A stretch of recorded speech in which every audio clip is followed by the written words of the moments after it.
became what I thought was one of the best shows on TV by the time it was done. So under that perception that Star Trek, because Star Trek has come back again, and it's in the golden age, with STD and Pickard and all this other jazz. Mm-hmm. So this is even better Star Trek, right? This is the best Star Trek, the best possible iteration of Star Trek, because the white man is evil, and unless the white man knows it, he's wrong. It is just so god awful. Why? Why is it god awful? Well, Discovery in particular is not Star Trek. It is focused on one person and her journey through all this Michael, it's a piss hole of a future. Huh? It's not an ensemble piece. It's not about. I mean, it's really not like what. It's not full of morality plays like the original. It's not the serialized format doesn't work for me because it should be more episodic. Things should happen. Bottle episodes. Yes, and they can connect. The way Discovery is, you got to get through. You got to see every one of them through the whole season to understand what's going on because it's so serialized. And then you sat through the whole season and you didn't care what happened. And then when it's all over, you're like, really? What the fuck did I just sit through? Yeah, and it just for me, it just is not good Star Trek at all. And I mean, Tom really isn't too enthused about Strange New Worlds, but I'll tell you, in comparison, Strange New Worlds is some pretty good Star Trek compared to Discovery or Pickard or even Picard. Yeah. So what I'm hearing is that you like Strange New Worlds because it's shit without corn in it. Well, it's more episodic format for one, which works for me. Okay. And bottle episodes. Production design is great. Is better. Yeah, the production design is really good, and it does have a real classic Trek vibe to it. That even though some of the stories don't really necessarily stand up, they're not quite as the morality plays that TOS brought us. It's leaps and bounds ahead of Discovery. Discovery was just, oh my god. I had almost a physical reaction trying to watch it. And I mean, I'm not even going to get into the whole woke thing with it. No, because that's not what killed it. That's not what ruined it for me. That has nothing to do with it. It was just not good Star Trek. All right, so beyond the fact that it was super hyper woke, just garbage for me. We tried 20 minutes. I think. Dude, you couldn't even get through an episode. Yeah. And I don't blame you. Yeah. So no, the new modern Trek is not Star Trek. No, it is not. I guess that just means we're old then, huh? Those damn kids and their new stuff? No. Yeah, no. Because I could care less about characters with alternate sexual identity or personal, pronoun things, this, that, or the other. They could incorporate that into Star Trek. It'd be perfectly fine with me as long as they play the characters as who they are, and they're not just self-inserted from some, 35-year-old after Prime. Something that just. Oh no, that was She-Hulk writers. Sorry. And I tell you, okay, I'm going to compare. We're going on here, but the trans super in Supergirl had a great story. I really appreciated that one. The way they presented it, the way it was not gratuitous. It was not rubbing your nose in anything. It was just that's who she was. That was her story, and it was actually kind of sad and very well presented. And I had no problem with that at all. The Dreamer in Supergirl, just as an example of inserting some kind of, that trans LGBTQ element into your material, they did a really good job with it, and I could see more of it if it was treated that way. No problem. Just the way it was in Discovery, it was just rubbing your nose in how woke it was, and on top of it just not being good Star Trek. I could take one or the other, but not both, man. Anyway, So, but I'm still a Trekkie. I was born a Trekkie. I will die a Trekkie. And I would love to see Star Trek keep on trekking. With the sale of Paramount and everything, with everything's all up in the air. We'll see if they do anything with it, and we'll see. But I mean, Star Trek does deserve to come back and get back on top, especially with all the damage that Star Wars has been taking. So, what is your favorite TOS episode? You get one. My single favorite TOS, Data Dove. What? Yeah, with Kang. Oh my God. And how they had to get over fighting each other because the thing was feeding off their anger. And Boy. Michael and Sarah, man. Oh my God, that is so surprising. I would have. Anyway. What would you have thought? Well, mine would be like Mirror Mirror or Requiem for Methuselah. Yeah, those are both really good. So what's and your... Balance of Terror. And honestly, I already mentioned it. The Journey to Babel with Really? all the delegates and the Really? different Starfleet, or I mean, the Tellarites and the Andorians. You get to see them. I see that. Yeah. and the thing with Spock and his dad. But I love Day of the Dove, though. That's one of my favorites. Really? Wow. Yeah, always. It's another energy creature. I'm sorry. So what's your... But it was my favorite Klingon episode. All the other ones with Klingons, they didn't come close. Oh my God. No Kor, no Koloth? Yeah. You didn't like them? Not as much as I like Kang. Well, not even close. And I love Kang, Koloth, and Kor coming back on DS9 and reprising their roles. In Blood Oath. In the contemporary makeup and everything. I loved it. So what's your favorite TNG?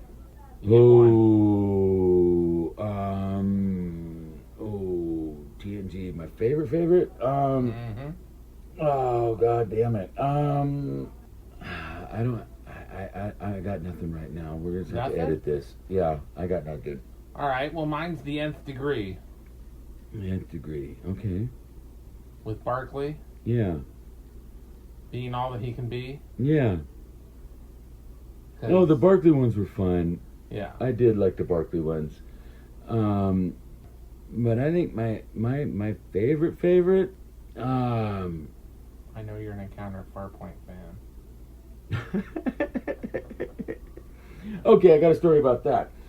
When that first hit, I had to work that night, and I set my VCR to record it, and I screwed up. Because usually when I set my VCR, I'd set it for 5 minutes before the hour, and then 5 minutes after I wanted it to end, so I could catch it, if it started a little early or went a little long.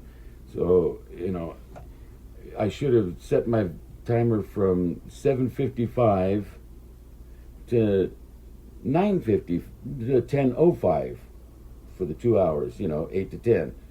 Well, I ended up setting 7:55 to 8:05, and I only got the first 5 minutes of the episode until I could finally get it to rerun and see it.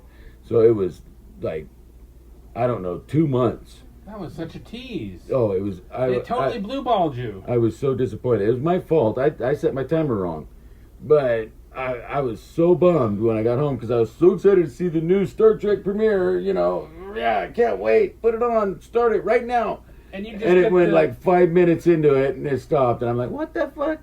And it just dawned on me that, oh man, I set my timer wrong. I set it from 7:55 to 8:05 instead of 10:05, and that was my bad. And so did that help you jar a favorite?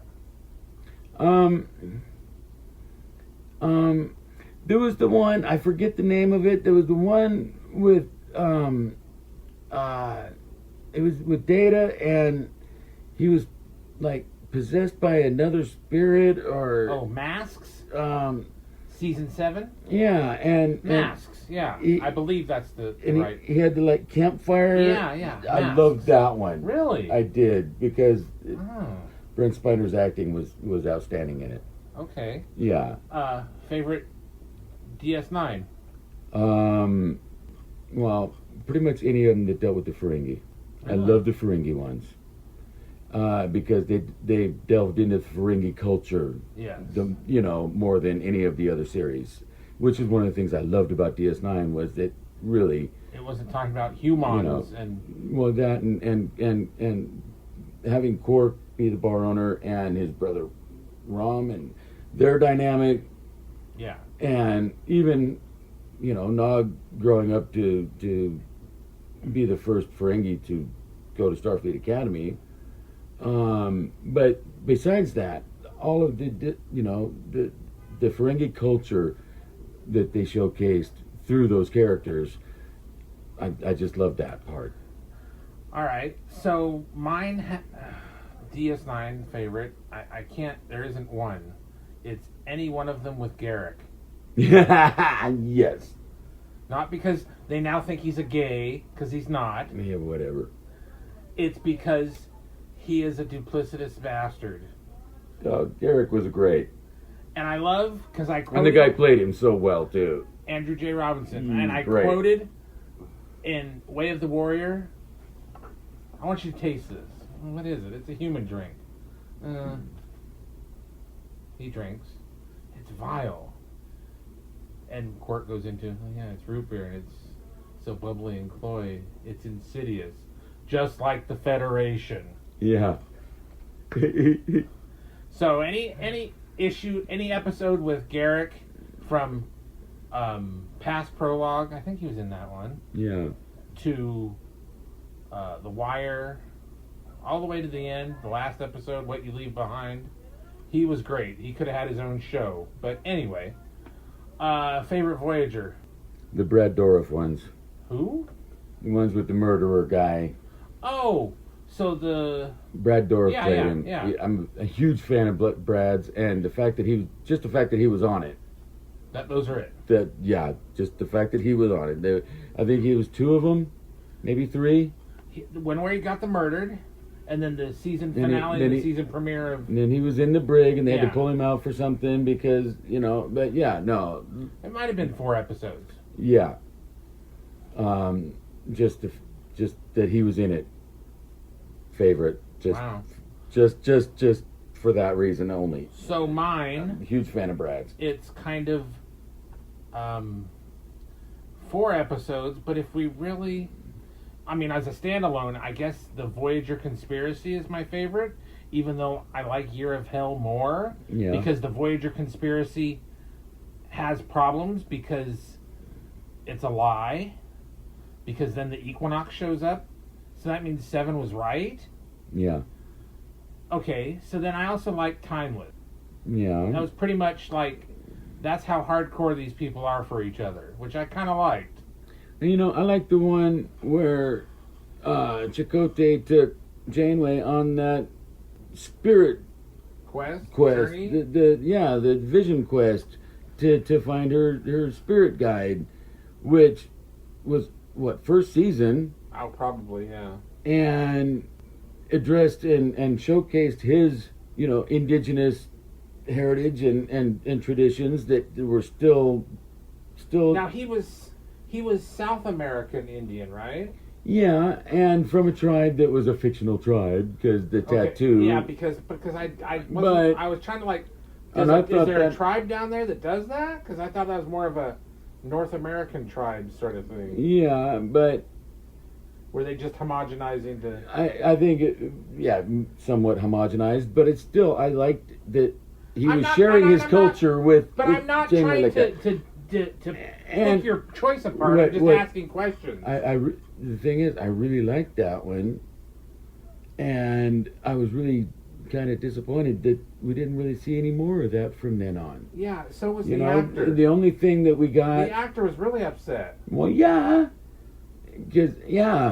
and the only thing we got was later when that tattoo pattern on it was explained alien, yeah. to be some alien markings that what? And that's another thing. Oh, I forgot. what? I forgot. Distant Origins. That's what we get. I forgot that episode. The dinosaurs. That's So a really good stupid. episode too, right? Yeah. But so my question is like, how many goddamn alien species came to the Earth and jizzed all over the place Right? and left their mark? What the fuck? Yeah. Anyway.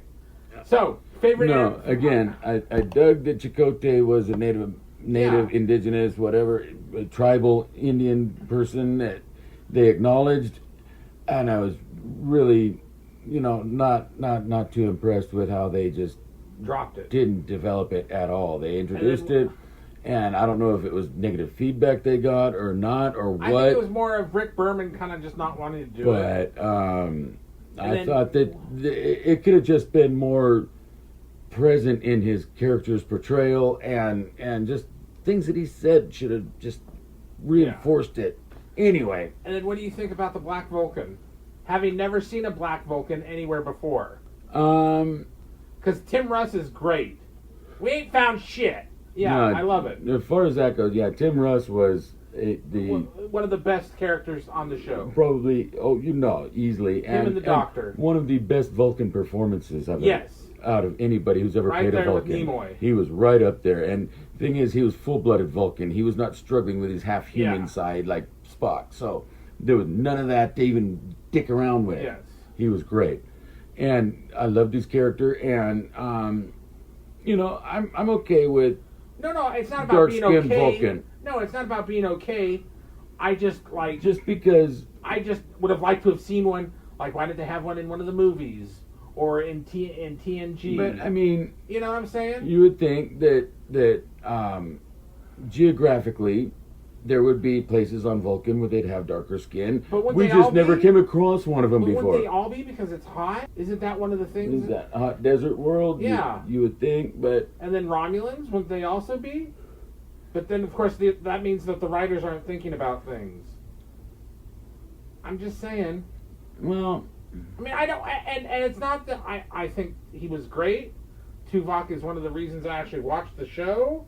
I'm just like, you know what? Think about it. In Tim Russ's case and in his performance of Tuvok, I got over the dark skin almost immediately because he was it that wasn't- good at it. Yeah, but it wasn't. It's but like it it's like the guy that played Jim Gordon in the Batman was a Yeah. black man. But you know what? I got over that too because Well, he 'cause wasn't Billy playing. Dee- yeah. No. He wasn't playing black Jim Gordon. No, He was playing Jim Gordon. no, he wasn't. He was just a black man playing I it. know And Tuvok wasn't playing the Black Vulcan. I get that. yes. But it was odd that there had never been one showed up until then. Well, you know what? It's human people playing these characters. We come in all colors. And Right. it doesn't matter. The best person for the role should get it, and he was. Exactly. And that's all I have But to say I'm about just that. saying. I got over the color of his skin I didn't- almost immediately. That isn't what I was It talking like- about. I'm talking about. Because I did have my own thoughts about Black Vulcan, really? But no, black actor playing a Vulcan, so what? Is what it I'm came just to for saying, me. in the universe itself, I mean, you see black actors playing blue people, so what? I'm just saying, within the universal context of the show and how pigment works, I'm just asking a question. No, it does suggest that Vulcans have melanin in their system somewhere, Yes. in their pigmentation somewhere, because why else would they be brown like that? Yes. But then also, why doesn't he have a green tint like Spock did? And most Vulcans and Romulans. I'm just asking. Yeah. I'm asking questions. No, he could have had a little Yeah. greenish tint to his Yeah. complexion, sure, but for me, it comes down to, so what? It's a black guy playing a Vulcan. He's a good actor, and I'm buying it. So that's all that mattered to me. I got over it real quick. Well, you know how it has to be the nth degree of everything. And It all really, has if to nothing make else, sense. it introduces the notion that there are dark-skinned Vulcans out there. We Well, just that's haven't come fine. across any yet. This is the That's first fine. one we've come across, and there have been some since. it didn't seem in universe to be like why are you what? Why haven't we seen any ones before? That's all. Yeah. And they should have. Any number of reasons. They might be a minority of the Vulcan populace. They might not be very many of them. You know, overall. I would like an answer. Well, you know, I give you like 3 or 4 just now. No. So pick I'd one. like an answer from Rick Berman. or not Brandon Braga because he wrote Threshold. But yeah, like I would like a in-universe explanation. That's all. That's all I want. Probably be worth a Google. Right? Anyway. And then favorite Enterprise episode, or do you have one? Oh, the Mirror was yes. the best one. It was. Yeah. Because it tied to the Tholian web and had the Defiant in it, and even the recreation of the Defiant bridge when they went there had the bodies laying in the same positions, and it was really well done. That one, I had to give it to him. I dug that one, and I dug the credits too, the changing the opening credits. Yes. Hands down, yeah, my favorite of the Enterprises was the Mirror 2-parter. It was good. Absolutely. Even though the Tholian looks different? Yeah, I mean... You could let that go? We never really got to see a Tholian's whole full body. You know, we only saw that one image on the view screen. So, I wasn't overly crazy about the design of it. The spider crab-like thing? Yeah, but... But besides that, I dug the episodes. They were great. Cool. All right. So, yeah, that's about it for Star Trek right now, right? Just our general overview of how we came into it? Right. We're both a couple of Trekkies, and hit us up. Apparently, I'm a misogynistic racist because, comment on... Like, share, and on subscribe. your love of it as well, man. Please. Start a conversation, please. Just keep it civil.